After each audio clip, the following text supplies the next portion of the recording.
So I had some prior experience working in my field of research, which is gravitational wave astronomy.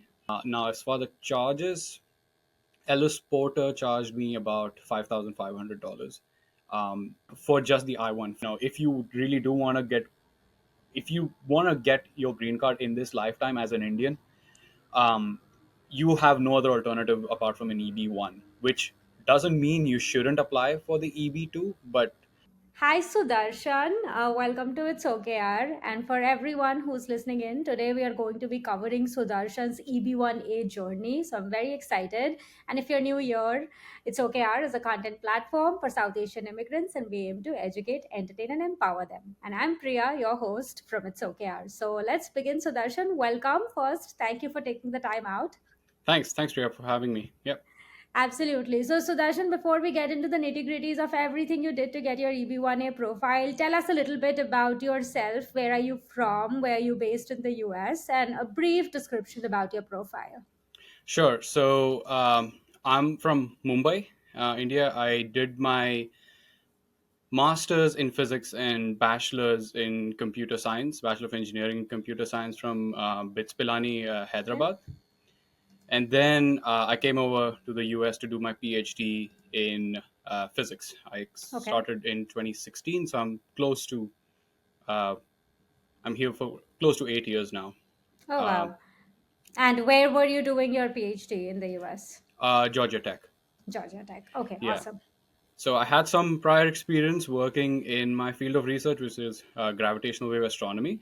It's like a similar, massive collaborative scale effort, like the Large Hadron Collider, which is probably more famous, but it's on a smaller scale. So yeah. So, how long did it take you to complete your PhD? You came in 2016. Talk to us a little bit about that. What was the topic exactly, and what was that journey like? Sure. So the PhD was essentially in observational gravitational wave astronomy. So the idea here is that when massive objects in outer space, like black holes or neutron stars, they collide with each other, they produce waves in the fabric of space-time. For Yeah. those who are familiar with like electromagnetism, it's pretty analogous. When you have electrons moving around, they produce electromagnetic waves. That's how you have radio waves and gamma rays and all of those things. You can produce similar waves in like gravity itself, and that's what gravitational waves are. But they're extremely difficult to detect, and that's sort of what the challenge is. So Einstein predicted this in like 1916, and then we had the first successful gravitational wave observation in uh, 2016, which is like 100 years of a difference between the two. Um, and you need like these massive observatories. Like there's like a 16-kilometer square observatory in Louisiana and Washington State. So you have an L shape, which is like each L is about 4 kilometers long. Um, and then you have Mm. lasers going between them, and when then a wave passes, the lasers sort of detect the passage of a wave. And so that was a central topic. I had done my master's thesis in that very field, because there's a few groups in India who do the same, chiefly ICTS, the International Center for Theoretical Sciences. um, it's a Yep. offshoot of Tata Institute of Fundamental Research, and then there's a couple of other places in Pune like Ayuka and ISER, No. um, who do that research. And so the funny thing is, I started my master's thesis in 2015 in India in Bangalore around July or so, and then a month later, there was buzzing within the LIGO discussion group, at which point I was a part of the group, that there's a potential gravitational wave detection. And there was like, it was all hush for like about 8 months. But I knew for grad school, that is basically what I wanted to apply for, just all LIGO, grad schools. So I selected from the top 10 grad schools, and Georgia Tech happened to be one of them. Amazing. And, I got my acceptance from Georgia Tech and a couple of other schools, but I went with Georgia Tech. Amazing. So you've always, I know you're right now in Atlanta, you've always been in the Georgia area? That's right. Yeah, I've Yeah. pretty much been here since like about a year or so. After I moved here, I realized I can see myself living here long term, because it had pretty much a mix of most things. It had a good enough Indian community, really good food, pretty Yeah. good climate, um, that I liked at least. Good cost of living for sure. Okay. Back then, We at least. okay, I think we want to move ahead, but my question to you first is, what visa did you come on? Hmm. Just so that as we talk more about your EB1 profile, we have a little more clarity around what your visa journey was. Sure. So I came on an F1 visa, like most students. Um, and then when I got into my current job, I got into my H1B. So we went through the H1B lottery process, and that's how That's you right. got it. Okay, awesome. And did you get your H1B lottery in the first attempt? Thankfully, I did. okay, that's amazing. Yeah. That's so great to hear always. And then how long you were on H1B, and when did you exactly start or you decide that you wanted to apply for EB1? So I actually started thinking about EB1 even before I got onto my H1B. This was about like the final year of uh, grad school. So, you know, when I went through my F1 visa renewal during the summer of 2021, I realized this was a long, Yeah. pain on Mhm. the long term. So, um, plus my girlfriend at the time, now my wife, had already realized the importance of this, getting on to the EB1 and green card and stuff, and had started encouraging me to look into It, those options. what visa is she on, if you don't mind? Like, She's what cut. she was on? So she was actually also a grad student just like me on an F1 visa. So she's currently on an H4 dependent visa with Okay. me until like November last year, before which she was on an F1 OPT. Got it. Okay, perfect. So you started your EB1. You knew that you had to get on this in your final year of F1, and then what happened? Yeah. So and I've written down notes of this so that I don't forget Yeah, yeah, the that's timeline over I here. appreciate that. Yeah. So I sort of knew, because as part of this massive collaboration, the way it works is you get co-authorship on almost all of the collaboration papers. So, basically, if you've developed a tool or written a tool that the collaboration uses in some form of a publication paper, you get the citation. So, around the time of summer 2021 ish, which was like close to my fifth year of PhD, I had about 20,000 citations on Google Scholar. And this is the case for most people who are part of the collaboration.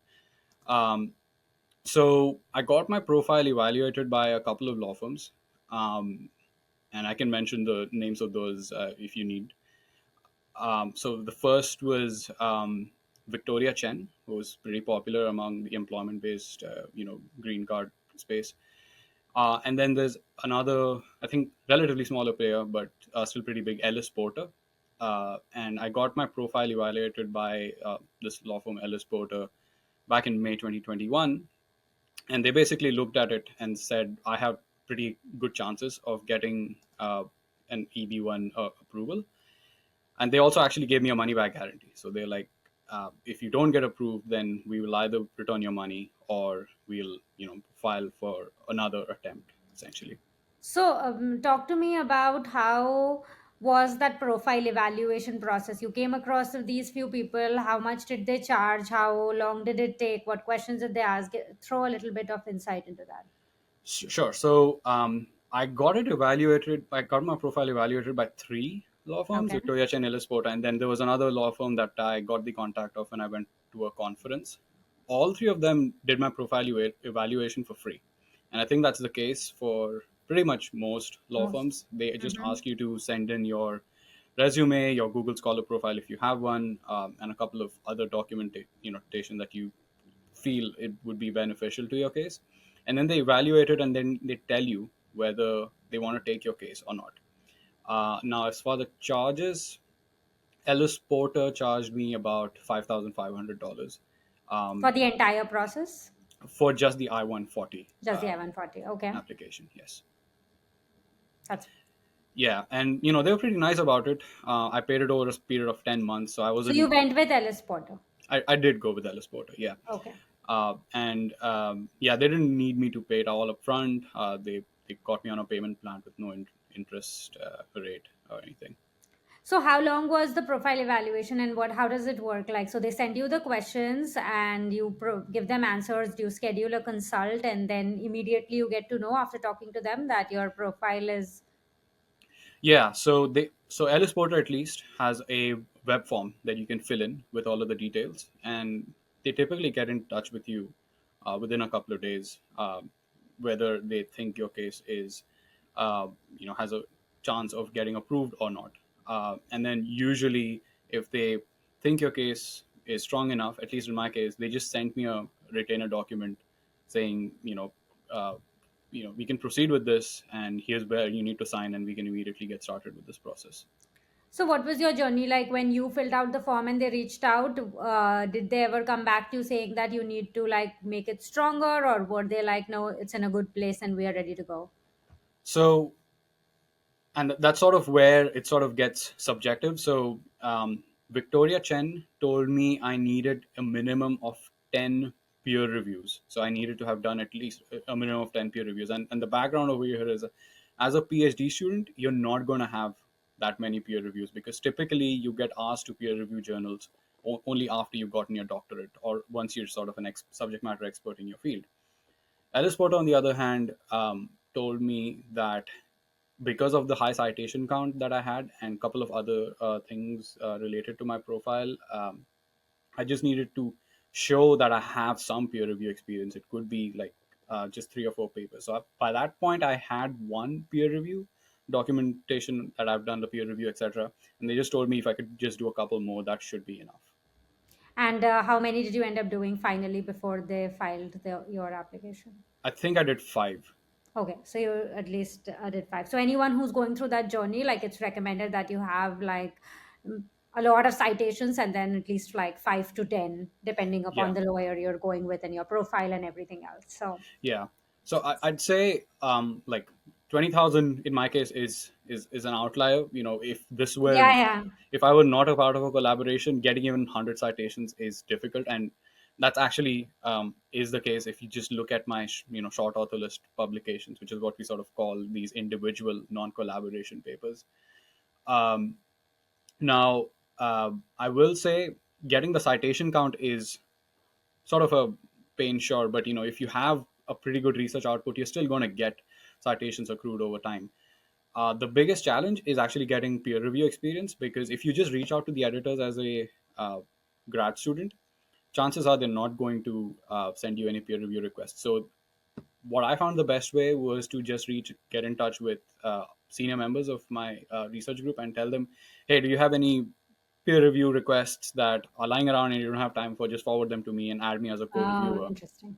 Yeah, That's a really good tip. So thanks for sharing that. And so Darshan, if you're comfortable, I would love to get your LinkedIn profile and leave that in the description box. If there sure. are a list of questions that you're able to share, just share that with me, and I will also share that with this video so that anyone who's watching can get the maximum value out of it. And it need not be detailed, just like a rough framework of questions that someone should be prepared if they are going to have a conversation with the lawyer, so that you're not in the blind.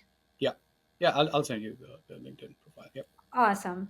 And then I would love to just discuss timelines, if that is if that's comfortable with you, because Sure. what I want to understand is F1. You came here in 2016. Then I would love to understand what month did you think about your EB1, or you knew you wanted to start, and then when did you start your profile evaluation, and the timeline for I-140. Sure. So yeah, I came on my F1 in August 2021. Hadn't really thought of a green card or any of those higher level visa issues until about, like, I'd say the pandemic started, and that's sort of when things got really So tricky, because August 2016 you came in, yes, August and 2016 I came in, and then about so they typically give you a 5-year visa, right? And I knew I wasn't going to be able to finish my PhD before my F1 visa expired, and I knew I would probably want to get on an OPT for my job. Now the problem is, when you go for an OPT and you try to renew your F1 visas, you have a slightly elevated risk of your F1 visa not being renewed, because their point is your education's finished. You just want to go back for a job. Why should we renew your F1 visa? I know people who still have got it renewed, but there's still a risk. And so around April 2021, which would be about 2 to 3 months before my F1 visa was about to expire, I started looking for appointments. But because of COVID and the shutdown at the embassies and the consulate, there was a massive backlog. And so I went through this really traumatizing hell of just waking up at odd hours of the night and seeing if any of the appointment slot had opened up. And there's a really funny story about this, because basically I was giving a presentation to a few of my juniors in June or so, and I just got a telegram notification that a visa appointment slot has opened up in Mhm. Mumbai. So while I was presenting everything, I opened up the visa Oh my God. appointment web page, and in front of all of the juniors, I showed them, yeah, this is what your government makes me go through. Uh, but yeah, I Life on a booked. visa. This I is. know, right? Mhm. But yeah, after I went through all of that, I realized now, I need to really consider. I either need to eject myself out of this country and move to a better place, or I need to figure out some semblance Yeah. of permanency. And I will say that it is a daunting task, because, and you'll probably get to this anyway in the next segment, but there's various reasons why people don't even think about it, especially as Indians, and especially because of how much information which is really varied over there about all of these immigrant visas. So even though I had thought maybe I should do it, it wasn't really until my wife really encouraged me and started actually asking me to proceed with this and giving me periodical reminders that I actually went the whole mile and did it. So What was uh, stopping you? Actually, while we are at it, let's just cover it off. What was stopping you to doing that? Were you just like, okay, I'll figure it out when it can't be that complicated, or what was going on? Um, so yeah, so there's several categories, right? Like there's EB1 and 2 and 3, and then within those 1, 2, and 3, you have other Correct. A, B, C, and then with 2 you have Yeah. perm and NIW. And if And anyone who's listening doesn't know, I have detailed videos about all of this. I'll link in the description box, and you can watch everything that Sudarshan is talking about. yeah, and yeah, please do watch that video, because I had no idea about this. I'd heard these terms before from a lot of my friends, but I never really like understood. And within EB1 as well, all of these three visa categories have really significant differences in each of them. And so I think that was the biggest hurdle. I was like, yaar, kaun padega? So it's such a massive pain. Apart from that, when you're on an F1 visa, you're on a non-immigrant status. So um, there's a lot of debatable and conflicting information out there about whether or not you can file or even consider an EB visa while on an F1. So my point was, अरे यार पहले H1 भी तो लगने दो, then we can probably think of an employment based visa. But then my lawyer told me, when I consulted, and he basically told me you can file an EB visa Yeah, while on F1 an you can F1. always. People just don't know about it. Yeah. Yeah. And then the second, obviously, reason was EB2, as most people who are in this will know, is regressed at such a level. And it was regressed even back in 19, 20, 21, those periods. And so my thought was, what's the point of even like trying for this? And EB1 is a massively, uh, you know, high criteria application to apply to, and it's expensive. As a student, I could barely make the next month, and who like, I had no way of knowing how I'm going to cuff up $5,500 for a visa, um, which I potentially could never even get. And so that was sort of the reason why I had never even like looked at it with some sort of seriousness. But after I got the response from the lawyer, and obviously my wife sort of constantly um, encouraging me to do it, I did sort of go through the step. But yeah, so um, got the consultation in May 2021. They told I had high chances, but then I got really busy with my PhD thesis, which I had to defend by December 21, because my advisor basically told me she's going to run out of money. I would have to teach if I wanted to stay any longer. Um, so December 21, I finished my PhD, and then March 2022 is when I sort of start my application in all seriousness. I started writing my profile and everything, but then I got busy with a few different things. Like we bought a house in Atlanta because rents were going up like crazy, and we had parents coming over every now and then, so living in a two-bedroom apartment was not feasible. The other problem, um, I'm blanking right now, No, but it's all yeah. good. It's all good. We can also like go back into the timeline again. So you come back Yeah, on 2016 August. yeah, You've come first time on an F1 visa 2016 August. You finish your PhD in December 2021. 20, Uh, yes, December 2021, and yeah. then you start your process in March 2022 where you're like seriously preparing. When do you go for your profile evaluation? Is that March 2022? I go for a profile evaluation in March 2021 itself. Okay. So yeah, Oh. so sorry, May 2021, about 6 months before my So, PhD was okay. So May finished. 2021, you do your profile evaluation, and then December 2021, your PhD is over, and then March 2022 is when you are like seriously now preparing all your application, getting your peer reviews and everything done. Correct. Awesome. And When did it so get filed? When did it it get filed? it eventually got filed in May 2023, so about more than a year from them. And there's a reason it typically doesn't take that long. I had a major uh, thing holding me back, which was I wanted to get a paper done with my advisor Got it. before I actually asked her for the recommendation letter. In retrospect, that was not the best move. I should have just asked her Yeah. very early on. Um, about the recommendation letter. But then, my parents had also visited in like September 2022 because they were here for my graduation. I delayed my graduation by ceremony by about a year, Got it. and so I was busy with that. Um, So and we are in May 2023 is when you file. It so and the law firm was still with you the whole time, like they were helping you out. Okay, so May 2023 is when you file, and when did you get your I-140? so I went for the premium processing, and that's I sort of got a Got it. response within a week, and it was an approval. But by that time, the EB1 At retrogressed. had retrogressed. Um, and so yeah, I'm sort of still in that line, and it was particularly frustrating because till December 2022 the priority dates for EB1 were Correct. current, so I was like, oh man, I should have just done this like 4 months ago. It's all good. Hopefully, things Yeah, are going to get better. So, you are in the line and you're just waiting for all of that to happen. But you have your I-140, you have your EB1 A, and I think the major part is done now. It's just a matter of time in terms yeah. of how it happens. So, you're on your H1B right now, right? Yes, yeah. Okay. Okay. Perfect. So, I think a couple of last questions. Like, I know you were talking about your whole journey and everything that you went through. Do you have any suggestions for people who are looking to explore this path? Yes.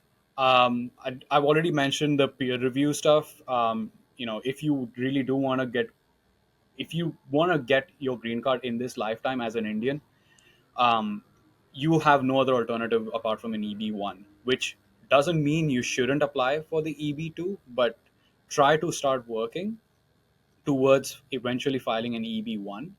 Correct. But the second tip is try to get your EB2 filing as soon as you can. That Yeah. might sound counterintuitive, but uh, the EB2 ensures that you have a priority date.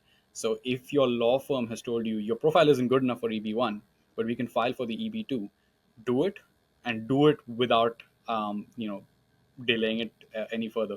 Ask me how I know. But No, I hear you, and anyone listening again, I can validate this very clearly because I am an EB1C recipient, and when I came in, I immediately got my EB2 priority date, and then it took me a little more time before I could qualify for EB1C based on my employer's rules, etc. And then after that, I got my EB1C, and then we just used the priority date for EB2 that I had in the past. And that's how was our journey. So I absolutely endorse what you're saying that yeah, get in the process, get that priority date, and then build your profile for EB1. And that's just the right way to do it. yeah. I'd also say don't shy away from the cost. Most law firms will, like in my case, let you get on a payment plan because it might seem like a really big cost upfront, but you'll likely save on randomly timed flight tickets later, which you will Correct. have to do because visa appointments will not be in your control. Always be an issue. Yes, yes, I hear you, and I'm so glad we did it as well. So, no, thank you so much for sharing. And for anyone who's listening, if you have questions, I will definitely leave Sudarshan's profile, LinkedIn profile down there. If you have questions about lawyers, etc., please put that as well in the comment box. We have a couple of lawyers from an It's Okay Our standpoint that we also partner with, and we are happy to have them answer some of your questions as well. But thank you, Sudarshan, so much for your time. And my last question generally is, would you recommend your immigration lawyer? And I think based on our conversation, I kind of know the answer, but I'll let you answer it. Yeah, I definitely recommend Ellis Porter. The person within the Ellis Porter law firm that I worked with, Andy Ingebertson, he'd also actually worked with one of my wife's friends, and he Okay. came highly recommended. And So if he has a LinkedIn profile that you want to share, I will happily put that in the description box as well. If people want to reach out, they're welcome to. The idea behind It's Okay is to make all this information available so that you're able to make informed decisions and live your best life in the US. So hopefully that makes it easy. So thank you so much. My very last question is, I know I asked a bunch of questions, but is there anything else that you'd like to share that I did not cover, or anything that anyone who's listening must know? um, wow, that's a pretty uh, big question, I guess. There's so much I want to Oh my gosh, dispel. go. I mean, this is our time. If there is something that you absolutely want to, you must. Yeah, let me filter through some of the stuff that I've written down Mhm. that I think it's pertinent that uh, I mention. Uh, you can edit out this random pauses in between, right? No, no, Okay. don't worry about that. Yeah. Yeah. So, all right. Oh, yeah. I also realized one of the other hurdles with why people shy away from EB2 is like one of the reasons for my delay was also the fact that my employer, who sort of had offered me a job before I'd finished my PhD, I'd actually started working part time. By the way, this is an extra piece of information. You can work part time for an employer while you're on an F1 visa. A lot of universities will try to tell you that you, as a student, can either just be a full time student on a CPT or an OPT, but you cannot be enrolled in a semester while doing a part-time CPT is what a lot of universities will tell you, and that's not true. You are allowed to work part-time so long as the total sum of your working hours sums to 20. Okay. No more than 20. So that's what I did. I worked part-time for my company 8 hours, and then I was employed as a graduate research assistant for 12 hours. Um, and yeah, so that's one bit So of can you? information. My So can you work part time on Yeah, go a? ahead. Can you? So can you work part time on an F1 visa? Absolutely, you can. And the answer that you just said, that's how you did it. Yeah, pretty much. So my department's payroll and HR basically told me we've not seen anything like this before, and I sort of had to convince them in like a 100 email thread that this is entirely legitimate. The fact that there's no precedent doesn't like preclude Hmm. me from letting me do this. The only condition is your off-campus part-time employers uh, role, where the role you're going to play in that job needs to be somewhat tied to your degree. In my case, it was because I was going to do like high throughput computing stuff in the company as well, and then all of the other parties uh, who are involved, your graduate coordinator, your advisor, your university, everyone needs to be on board with this, and they need to agree to let you do this. But yeah, you're allowed to do it. The other bit that I thought I should mention is while you're on an F1 visa, a lot of people don't look at the EB route at all because they think their employer is going to file it for them. So why worry? Because my employer, when I was doing this part-time thing, I told them I'm going through the motions of filing my employment-based green card application on my own, but can I get some assistance? Like some financial assistance, or do you have a law firm that will actually do this and pay for it? And my employer had told me that they do. But employer sponsored, or when your employer pays for your green card, it comes with a whole bunch of other strings attached to it. For example, the timeline is going to be much wider Correct. than what you'd like it to be. They'll do it on their own time depending upon the law firm. um, B, typically when employers file for your EB1 or 2, when it's an EB2, they file for an EB2 perm. Uh, and the process is long anyway, 12 to never 18 mind the months. wait Yeah, yeah, time. yeah.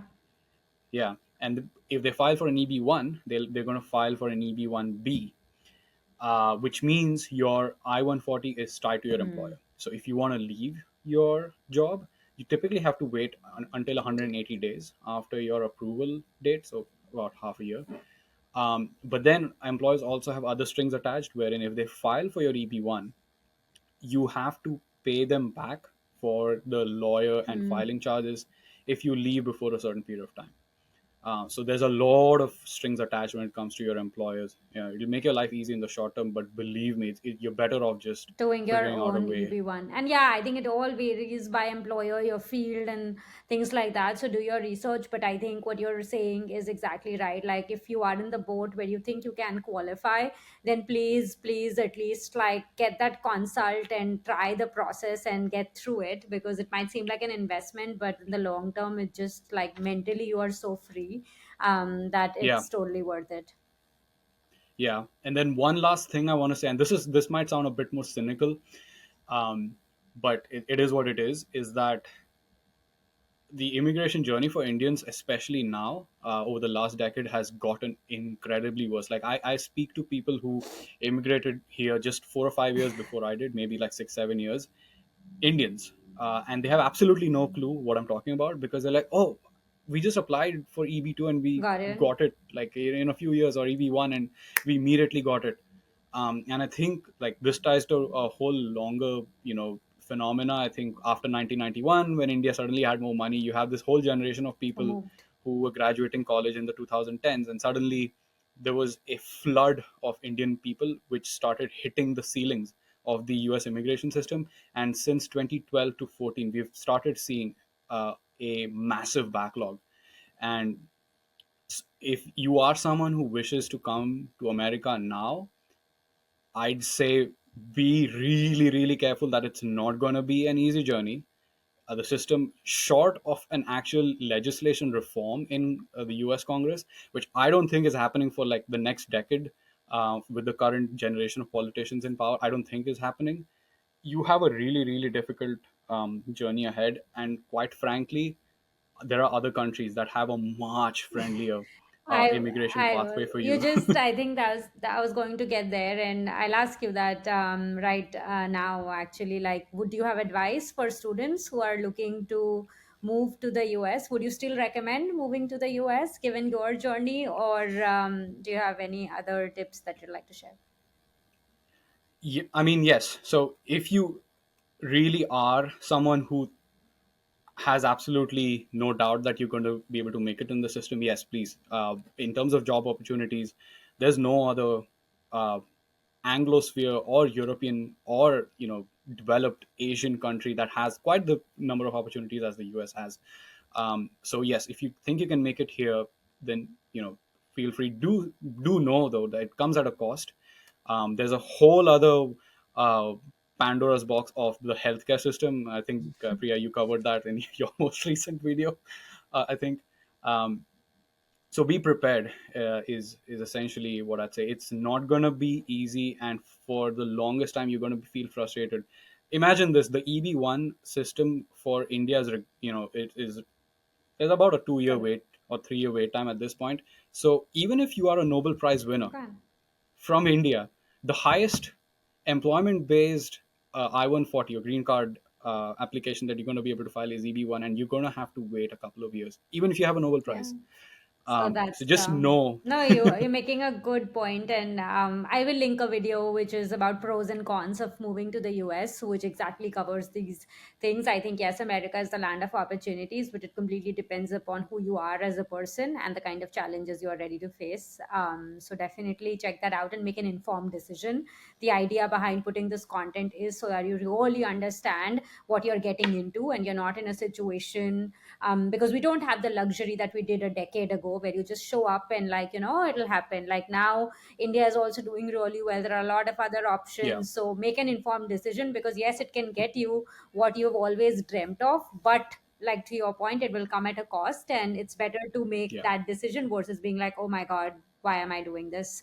Yeah. So I think that's totally fair. Did you have advice for students as such who are moving to the US with the current job market and everything that's there?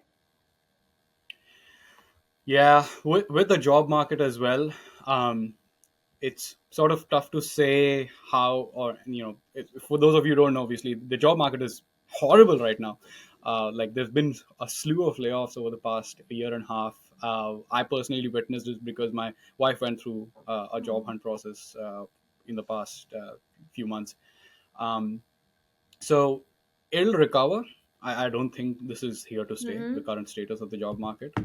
Um, but um, just I'd say, again, as my advisors for the immigration system, know that it's not all flowery. It's better to be underwhelmed about this and know what odds you're against, than sort of come with Hopes and dreams um, and have them get hopes crushed. and Yeah. dreams, and have them get shattered when you come face to face with the realization that, oh my god, all the odds are stacked against me.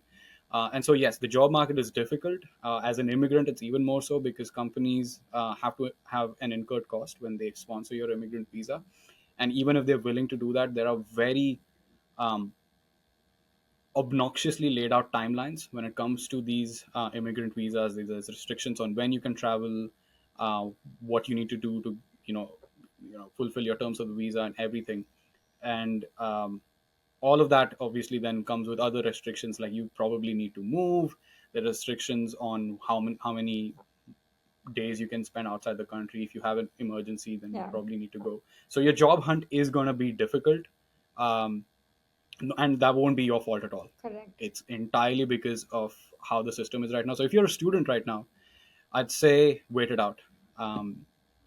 Try to delay your graduation to the point where you can then start looking for jobs. I know a cousin of mine. He's actually doing his PhD right now. He started off as a master's. Uh, he just couldn't find a job right now, but Yeah. then he continued on to doing his PhD.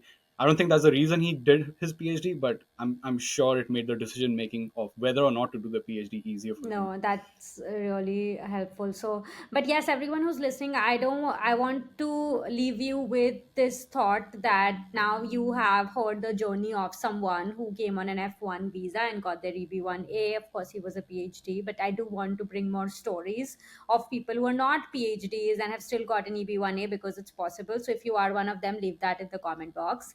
The next piece that I definitely want to share is, yes, the job market is bad. Yes, things might not seem rosy, but it is happening. You have to just look at the right places. You have to network correctly. You have to look at startups. You have to make those connections, because the one thing about America is it's very hard to get in. But once you get in and get your foot at the door and people like you, then they're going to go to any extent to keep you as well. So remember that fact. While the journey is tough, it's possible. So if you're exploring, don't get discouraged. Just use the information that is here, which is, think about the timelines, think about what's best for you, what is your long term strategy, and make that. No one else can make that decision for you. So just reaching out to me saying that, Priya, this should I be doing this?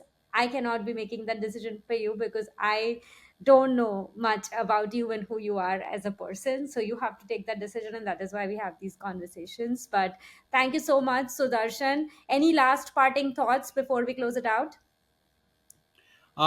No, that's pretty much. I think we covered most of the stuff that we wanted to Yeah, discuss. is there So no? But if there is anything more you want to share, please do.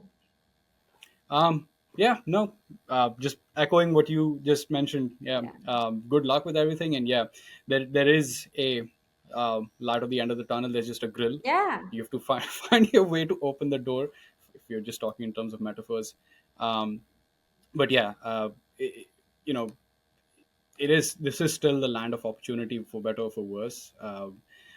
For a time, I looked at Australia. Australia was one of the places that I was really, really eagerly looking at, because my sister lives there. Yeah. and my parents really preferred me, you know, moving to Australia at some point because it would have just meant, हाँ हमारे दोनों बच्चे एक ही देश में हैं, so Yeah, let's yeah, they can totally. move. But man, Australia's economy is right now just as wrecked, and so is Canada's job market.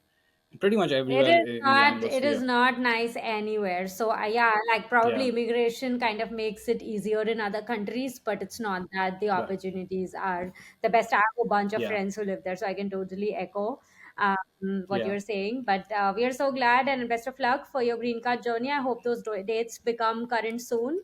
And if things are Yep. not going your way, remember it's okay, Yaar, because they're going to eventually turn around. With that, Sudarshan, have a wonderful day, and it was so great speaking with you. You too have a wonderful day, Priya. It was nice to talk to you. Awesome. One sec.